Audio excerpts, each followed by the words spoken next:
I added a little bit of something here to the artist paint tools. It's basically some bool operations. What you're going to have is you're going to have bool tool. Here I have what's in, actually I think it's bool tool 0.3, which is in master now. I think I read that. This one's really good. Basically to show you what you're talking about here. I'm only adding two of the operations to my panel, difference in union in the brush boolean. This brush operation allows you to modify. So if we add a mesh cube and duplicate it and move it up one and one, I'm going to go to orthographic view with a 5 on the number pad so that I can see what happens. I'm going to select this one, shift select this one to make it active, hit difference, and it subtracts the first selected item from the active item, and works pretty well. Okay, then if I want to go backwards, I'll do the same operation, press union, and then you actually have what would be consistently thought of as a solid object. Now let's go ahead and delete that. Let's add a plane.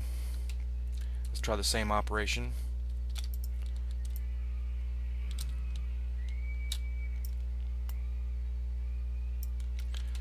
So I've selected this one, shift select to make this one active, press difference, and we don't get the operation we think because we don't have a thickness. To do this, what we'll need to do is add a solidify modifier, move it up the chain. This one, add a solidify, move it up the chain. Well, it doesn't need to. Then you'll see it cuts it out. And that's the trick of what I'm going to show you on the artist panel. I've kind of automated that a little bit so it'll make it easier for working. I also had to do a couple other tricks.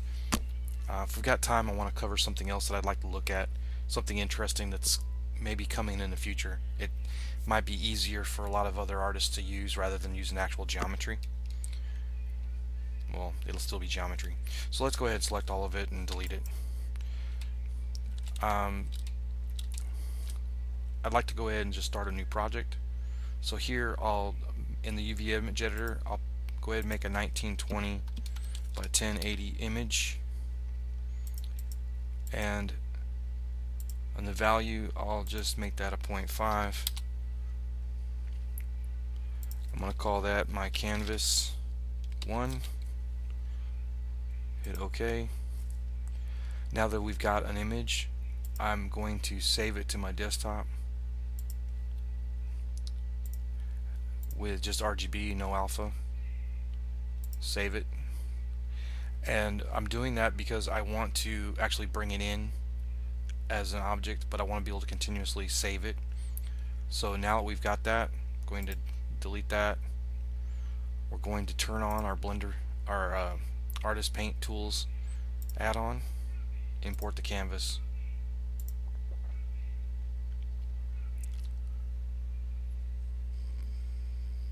Canvas 1, import. Now, setting the camera, we have a camera view for our painting. And just to cover really quickly what some of the other tools were, again, we have our save overwrites. These things are not going to work correctly until we actually save our file. So file, save, and desktop, and I'm going to call this paint session.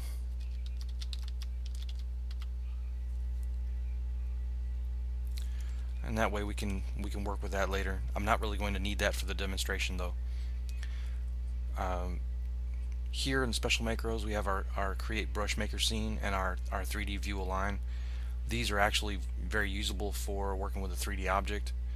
They're probably going to be stripped out into a part of the tool that will be for a 3D object instead of a 2D paint session. The Canvas Mask tools we have the mesh mask from grease pencil. That won't show up until you actually draw something with a grease pencil. Vector contour, that's actually adding a single point of a curve, and then you can actually extrude out, and to mesh mask we'll close that and convert it to a mask, and to inverted mesh mask should give you the opposite effect, or all the area around it. Stencil mask will turn off and on the ability to use the image masking where you use the paint tool. Of course, we already have our tools here, so I'm going to just quickly paint a little bit, sample that color with S, W to bring up my pop-up. I'm going to set that to multiply and hit OK. Then going to Shift F to turn down the strength, and I'm just going to make some blocky motion, just some random shape.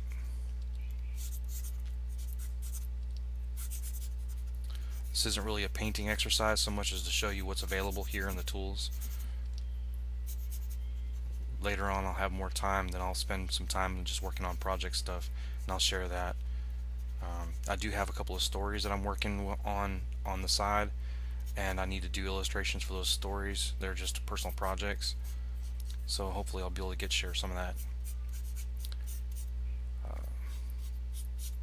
Okay, so now I've got this odd looking shape coming out.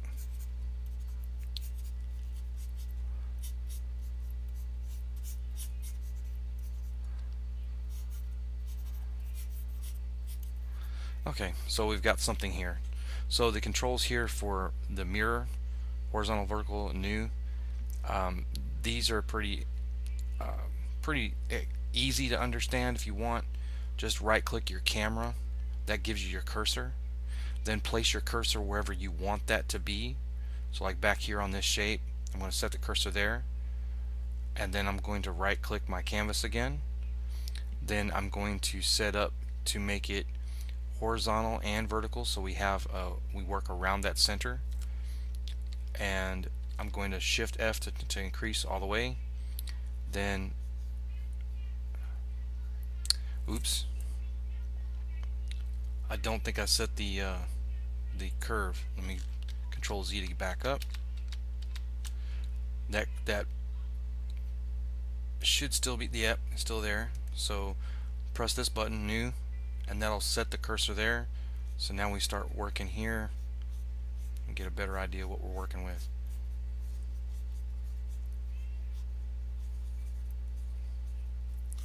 So that's pretty good. You can turn off one and then just kind of work on one part of it, turn on just the other one.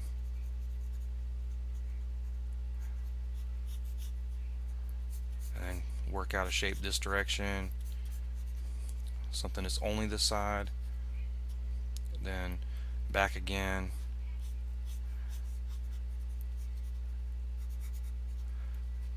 no big deal. Okay, and when you're done with that, press this button here with a wrench, and it'll put the center back on the center of your canvas. To test, I'm going to turn on horizontal, and yep, there it is. So Control Z to take back out and turn that back off. Okay, canvas flip horizontal.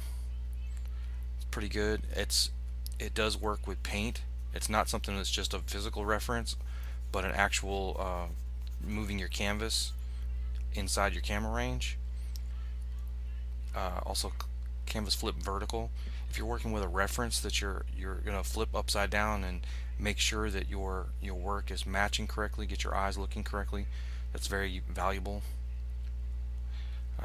Then you can rotate inside by 30 that way and that way. That's actually you can set that up differently in your preferences in the add-on. Change it to 15, 45, whatever you want. The 90s, of course, those are going to stay 90s, but once you're done moving, you want to reset everything, hit reset rotation, and it puts it back in the position it was in. Okay, so now I want to show you what I'm talking about with the the situation with the masking. So if you get sideways because you've drug out, use a 0 number pad. You can take it back into camera view. I'm going to just block out a portion of this like window looking thing. So I'm going to make vector contour. I'm going to call it window. And incidentally, I think we will have time to cover that other idea. Hit OK, and you've actually got a little curve here. I scale it down a little bit because the handles are way out there. I'm going to grab it, set it on that corner. I'm going to control click outward to get my shape. And since I'm not doing a real accurate tracing, I'm just blocking a shape, I'm going to use that. Now to mesh mask will bring us this highlighted area. We're still in texture paint. We're on the object itself. If we go to slots, you'll see that now you actually have two images to work with. You have the original canvas, and you have this dummy image called mask window that you can actually use to your benefit. If you want to just paint on that image itself, you'll need to save that to your hard drive so you can use save all images to catch everything. But for right now, I'm just going to use the canvas. So I'm going to bring in some color, set it to color, hit OK, and that's not that bad. And if you look in the UV image editor, it's pretty good, although it's got some jags to it. But we've already set the bleed to 0, and this is something I want to look at for how to get a better, smoother shape. So what I'm working with now is another option, and I'll show you here in a minute after we cover these new buttons. Okay, I want to maybe cut out part of this, so I'm going to tab out and go back to object mode. This object now, I'm going to shift D to duplicate, and here in my canvas you can find your mask window and your new mask window 001. That's your duplicate. So I'm going to shift select the original one and press difference. Okay, I'm not sure if you can see it. Let me just go to local view. Okay, and we've actually added a solidify modifier to both. The other one is actually much deeper, so it gives it the cutaway. And now that we've got that there, we'll get out of local view, go back to camera view, right click on that, and what I'm going to do is I'm actually going to show you how this works with the reproject. For right now, just hit reproject. I am now back in texture paint, and the UVs have been reprojected, and we'll actually move this in a minute and I'll show you what's going on. I'll go ahead and change color, and now you'll see that your mesh mask has been modified. And I'm going to go into object mode. I'm going to select both of them again, and I'm going to reuse this over here, maybe rotate it a little bit like this. I'm going to just click the mask window, press reproject, and now you see the color's gone because we've actually reprojected the UV to the image underneath. But we paint, and voila, there you are, you've got your shape back. Now the same thing works with the union. I don't want to really cover that because I'm going to run out of time here, but something that you might need to do is if you want to go back and forth with something here. So I'm going to shift select those, local view,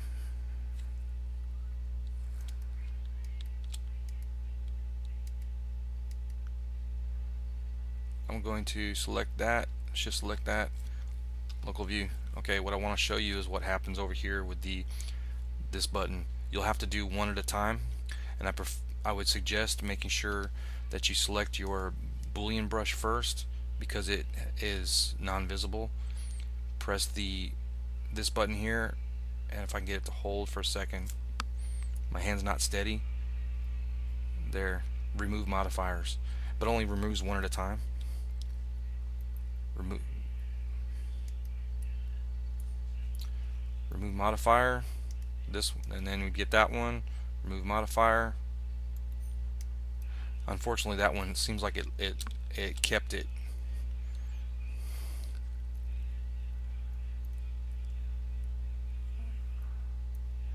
So in edit mode, I'm going to have to get rid of the solidification. So 1, 5, select inverse X vertices, back into object mode. Now we have them back the way they were. If we want, we can do the same operation. Select that one, press union, but yeah. And that's where I'm going to have a problem because I think I selected them in the wrong order. Okay, so there we go. We get the full on top.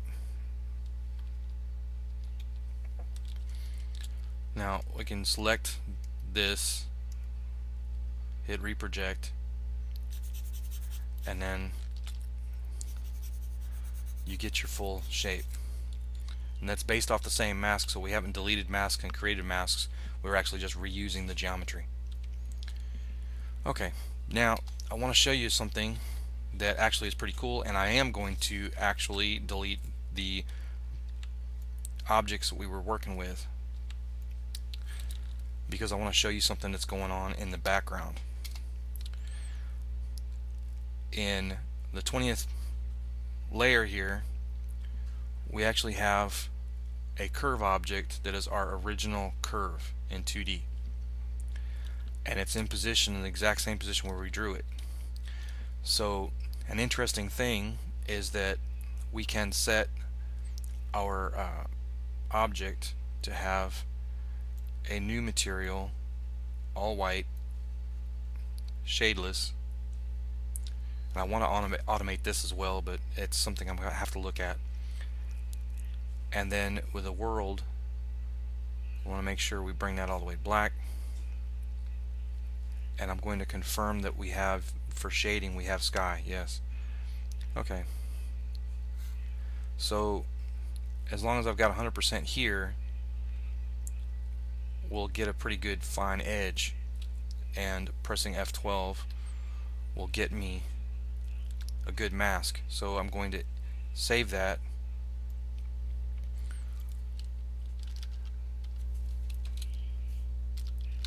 I haven't worked out a naming convention yet, so I'm going to just wing it. We don't need the RGBA, we just need the RGB. And hit escape. Then we'll go back to our first layer, our painting canvas. Right click that. We want to tab into texture paint. And here's the magic because of the work we've done. Let's go to the slots panel. And I want to use this because you can see it easier, but it is in our Blender paint here too. I don't want to show you both, but here in the slots we've turned on mask, and what I need to do is to open the other image from here, image open, and I need to turn that on, get that mask, open image. That once it's open here, it's accessible. You'll see the edge there is much better than the mask we made with originally with a curve and then projected as 3D. So I was thinking that this would be very interesting to bring up. And visualization, I'm going to turn it into some funky color so I can see it. And in our Blender paint mode, we're going to switch to multi-texture so you can see it. And then what I want to do is I want to paint inside it, and right now the pink is blocking, so we'll invert the mask here. Invert the mask, and I'll pick another color to work with, maybe dark blue, and we'll check our edge in our image since I'm just painting here. And let me make that mix so I can really drop all the pixels in. I want to see that. We'll bring up our canvas image and jump in, and at regular zoom I'll hit 1. You get a very nice edge to it.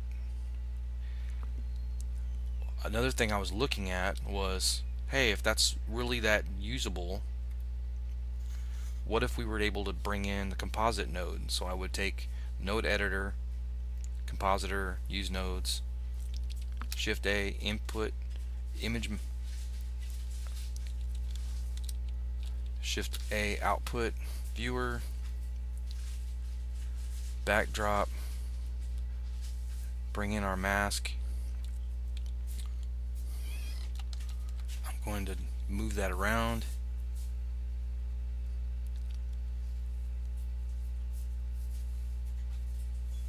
Bring it down some so we can see that edge.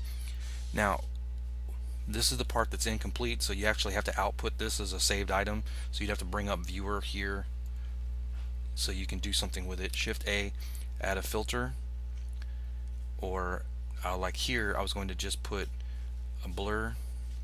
So yes, blur, and maybe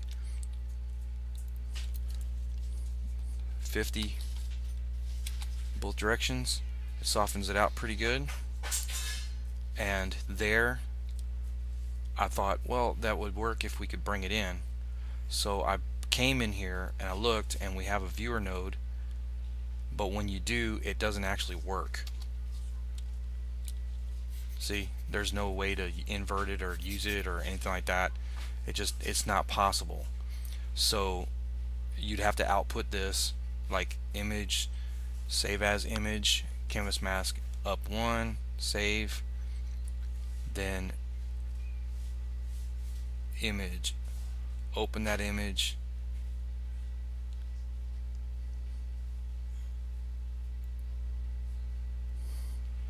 then bring it in from here,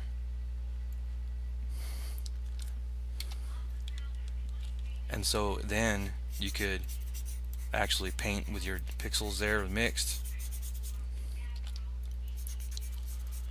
and from there then you can turn off the stencil mask and you'll see you have a nice blurred edge, which is not possible the other way. So I'm going to work on trying to automate this and get it worked out, but for the meantime I do bring you the experimental stuff with the booleans added in. Alright, if the add-on is still in the same place, I will put the link there, and hope you guys got something out of it. Thanks. Bye.